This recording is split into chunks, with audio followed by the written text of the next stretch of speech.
नमस्कार, market radar में आपका स्वागत है। आपके साथ मैं हूं अभिषेक सत्यव्रतम। बाजार ने साल के आखिरी हफ्ते की शुरुआत बेहद शानदार की है। सेंचुरी लगाई है निफ्टी ने और दिन के ऊपरी स्तरों के आसपास हो रहा है कारोबार। रिकॉर्ड स्तरों के बेहद करीब है सेंसेक्स और निफ्टी।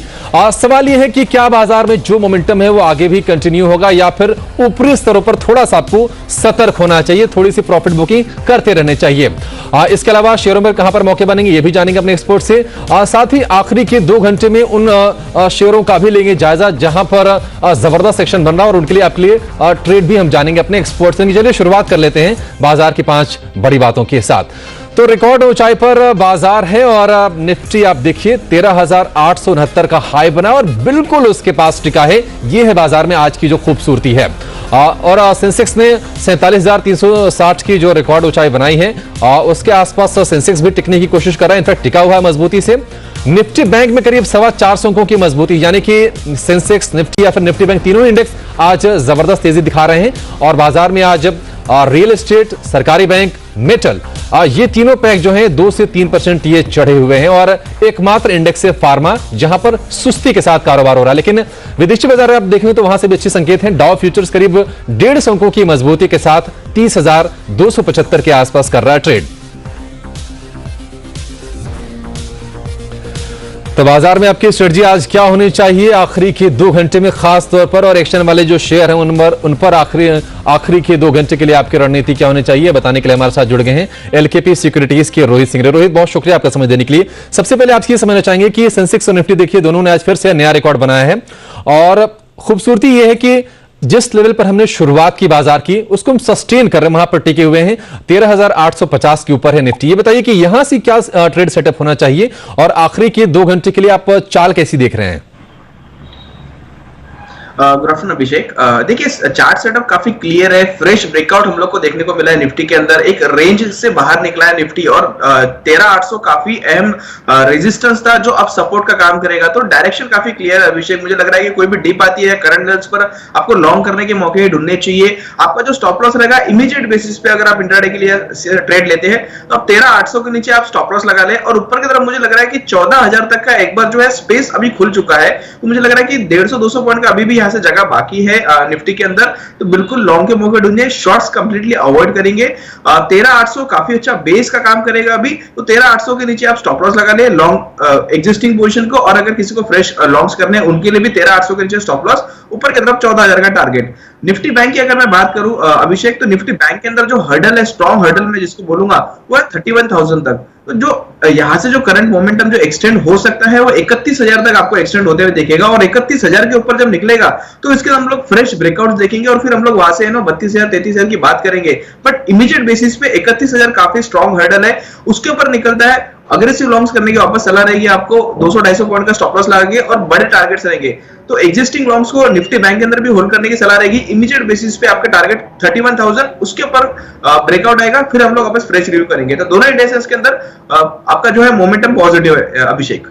यानी कि दोनों ही इंडेक्स में यहां से मोमेंटम पॉजिटिव लग रहा है रोहित को और खरीदारी करने की सलाह। आप देखिए निफ्टी जो है 14,000 के स्तरों से सिर्फ और सिर्फ 130 अंक दूर अब रह गया है। आज का ही है 13,870 का। लेकिन एक स्टॉक ऐसा है जिसने लगातार आउट परफॉर्म किया है, जबरदस्त तेजी देखने को मिली है और सरकार की तरफ से जो भी ऐलान हुए हैं, जो भी स्कीम्स हैं, उसका फायदा भी मिला है, वो है डिक्सन टेक।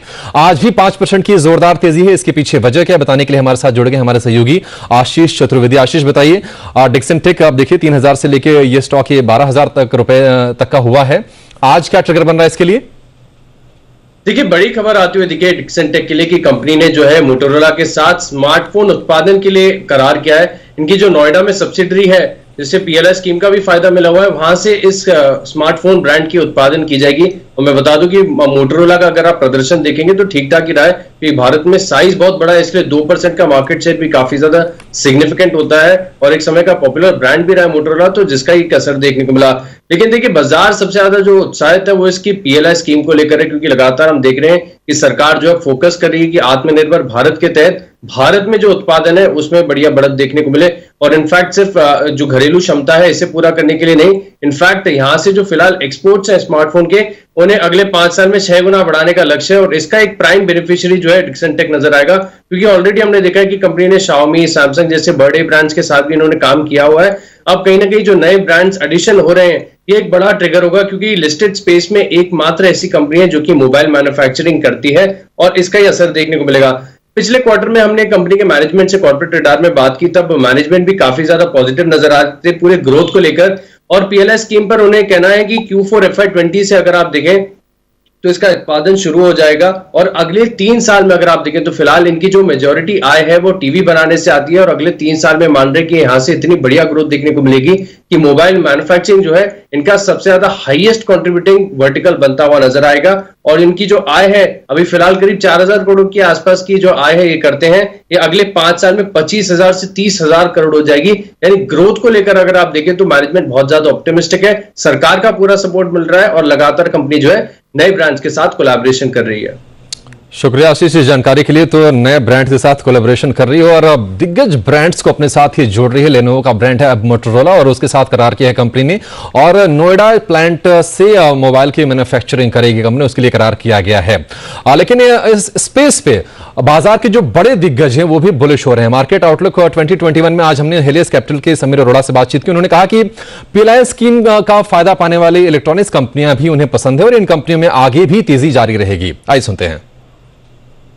पीएलआई स्कीम वाले दोनों बेनिफिशियरीज में पैसे बने हैं और दोनों ठीक लगते हैं मुझे, क्योंकि ये ट्रेंड की इंडिया में मैन्युफैक्चरिंग की ग्रोथ तो शायद मुझे लगता है आ जाएगी, क्योंकि एक तो ड्यूटीज बड़ी हाई हैं और इंपोर्ट पे, सेकेंडली आपने इनको इंसेंटिव दे दिया, thirdly even the world wants to find China +1, चौथा अपने आप ही आपने गुस्से में चाइना के साथ की लड़ाई हुई है तो आप भी बड़े एक्टिव होंगे, उन कंपनियों को आसानी से नहीं आने देना।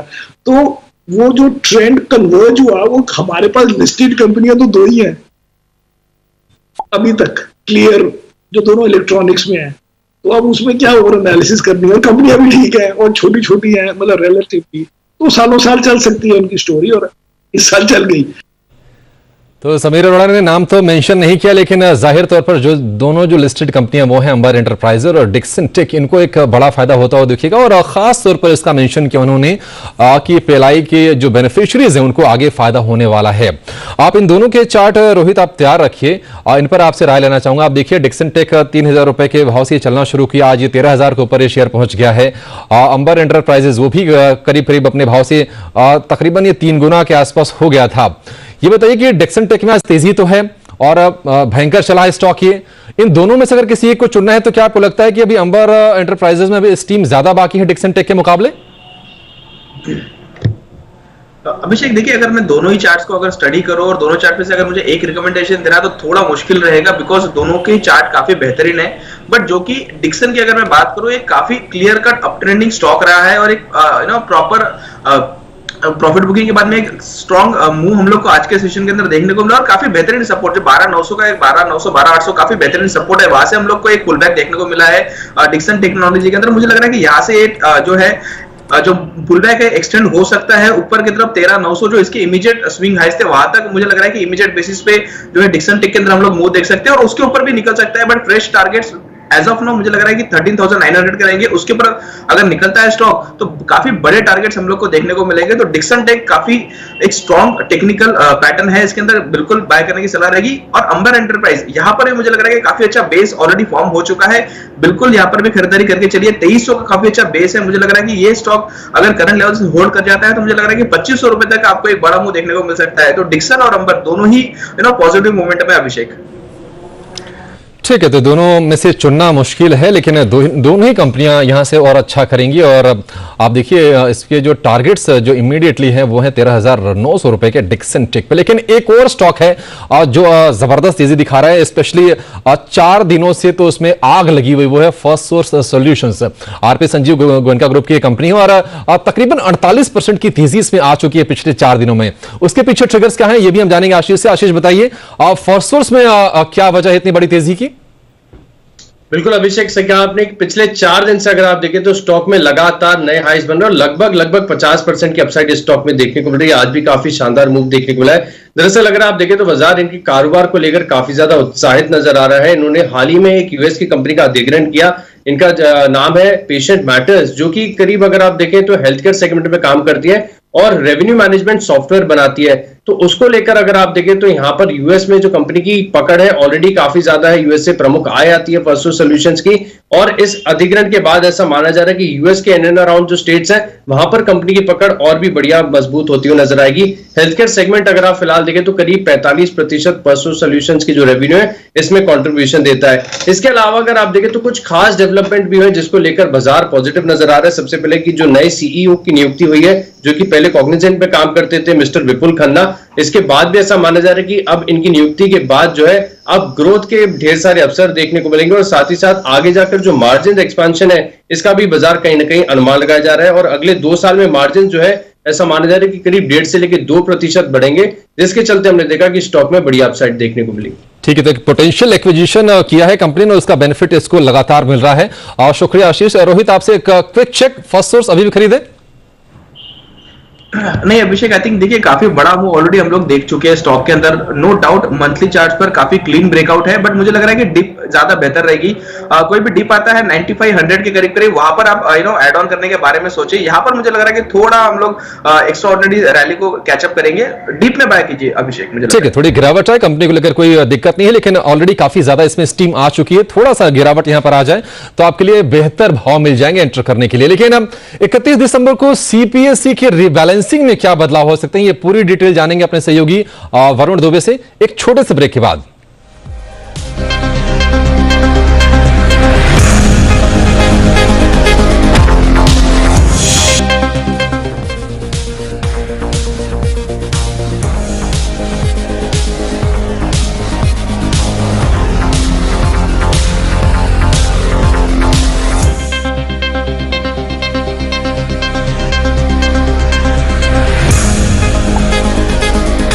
करीब 0.25% के आसपास की तेजी के साथ सेंसेक्स और निफ्टी दिन की ऊंचाई पर कर रहे हैं ट्रेड और रिकॉर्ड ऊंचाई पर हैं ये दोनों इंडेक्स। लेकिन ये साल खत्म हो उसके ठीक पहले एक बड़े बदलाव पर आपको नजर रखनी चाहिए, वो है सीपीएसई की रीबैलेंसिंग।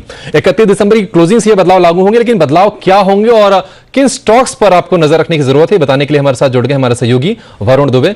वरुण, बताइए नजर कहां पर रखनी है? देखिए, नजर तो आपको कुल मिला के 6 स्टॉक्स पे रखनी है, 6 से 7 स्टॉक्स पे मैं आपको बताऊंगा। लेकिन पहले बता देता हूं कि हर तिमाही में सीपीएसई जो है रीबैलेंसिंग करता है। मार्केट कैप के हिसाब से उनका एक फॉर्मूला है जिसके तहत ये रीबैलेंसिंग की जाती है। 31 के क्लोज से यानी कि 1 तारीख से लागू हो जाएगा और इसके चलते काफी सारे स्टॉक्स में इनफ्लोज होते हैं और आउटफ्लोज होते हैं।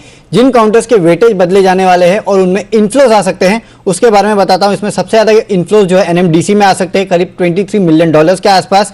वेट में 1.37% का इजाफा हो सकता है। कोल इंडिया में $22 मिलियन, बीएल में $14 मिलियन। इसके अलावा एनएचपीसी, ऑयल इंडिया, एनबीसीसी, ये वो तमाम कंपनीज है जिनमें कुछ हद तक इनफ्लोज आ सकते हैं, जिनका वेटेज जो है वो बढ़ा जा सकता है।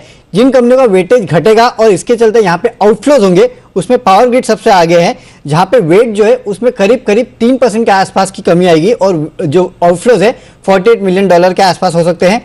ओएनजीसी $30 मिलियन के आसपास के आउटफ्लोज और एनटीपीसी में करीब $29 मिलियन के आसपास के आउटफ्लोज हो सकते हैं। तो ये 3 स्टॉक है जिनमें वेट कम होगा और इनमें आउटफ्लोज होंगे और बाकी मैंने जो बताए उनमें इनफ्लोज होने वाले। तो अगले कुछ दिनों तक यानी कि अब से 31 तारीख तक इन स्टॉक्स पे आपको नजर रखनी है।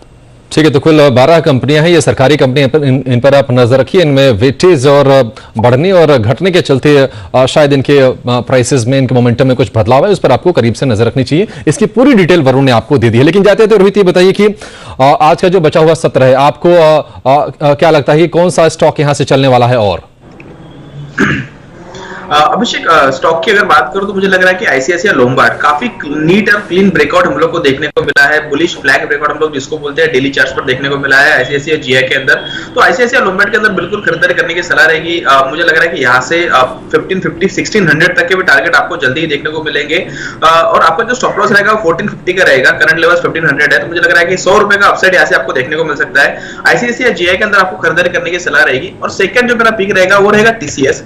टीसीएस के अंदर हम लोग को फ्रेश ब्रेकआउट आज के सेशन के अंदर देखने को मिला है। मुझे लग रहा है कि जब तक ये स्टॉक 2900 के ऊपर ट्रेड कर रहा है, यहाँ से एक बार हम लोग 3000 तक का भी लेवल टीसीएस के अंदर देख सकते हैं। तो टीसीएस और आईसीआईसीआई जीआई ये दो मेरे पिक रहेंगे अभिषेक। ठीक है, ये दो स्टॉक रोहित की तरफ से। और रोहित, बहुत शुक्रिया आपका समय देने के लिए, साथ ही बाजार के साथ शेयरों पर अपना नजरिया हमसे साझा करने के लिए। एक छोटा सा ब्रेक लेंगे, शो को यहीं समेटेंगे और ब्रेक के फौरन बाद लेकर हाजिर होंगे। फाइनल ट्रेड आप कहीं जाइएगा नहीं। नमस्कार।